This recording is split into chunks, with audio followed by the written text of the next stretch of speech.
নমস্কার, স্বাগত আপনাদের ত্রিপুরা নিউজ 8 এর পর্দায়। আমি আপনাদের সাথে আছি পূজা। বিশ্রামগঞ্জ শচীন দেববর্মার স্মৃতি কলাক্ষেত্রে মঙ্গলবার দুপুর 12টায় অনুষ্ঠিত হলো সিপাহীজলা জেলা যুব ক্রীড়া বিষয়ক দপ্তরের উদ্যোগে জেলা ভিত্তিক যুব উৎসব। অনুষ্ঠানে প্রধান অতিথি হিসাবে উপস্থিত ছিলেন রাজ্যের মন্ত্রী টিঙ্কু রায়। তাছাড়াও অন্যান্যদের মধ্যে ছিলেন সিপাহীজলা জেলা পরিষদের সভাধিপতি সুপ্রিয়া দাস দত্ত, কমলাসাগর বিধানসভা কেন্দ্রের বিধায়িকা অন্তরা সরকার দেব সহ জেলার বিভিন্ন স্কুলের ছাত্রছাত্রীরা।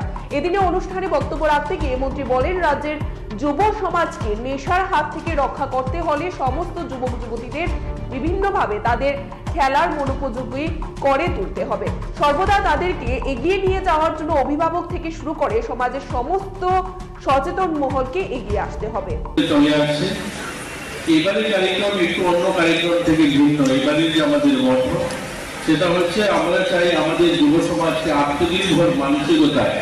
তার জন্য দেখবেন বাইরের স্টলগুলো লাগানো হয়েছে এসএসজি গ্রুপে বা আমাদের এখানকার যারা হস্ততাঁত শিল্প বা অন্যান্য যারা গ্রুপ তৈরি করে বিভিন্ন সামগ্রী সেগুলোকে প্রদর্শিত করা হয়েছে। কারণ প্রধানমন্ত্রীজি আমরা সবাই এখানে জানি যারা উপস্থিত রয়েছে যে স্বাধীনতা 75 বছর পূর্তি উপলক্ষে দেশবাসীর জন্য তিনি একটা বক্তব্য রেখেছিলেন 2020-তে, যে ভারতের 100 বছর যখন পূর্তি হবে তখন ভারতকে আমরা বিশ্বগুরু রূপে দেখতে চাই। আমাদের ভারতেরই একজন কবি লিখেছিলেন, ভারত আমার জগৎসভায় শ্রেষ্ঠ আসন লবে।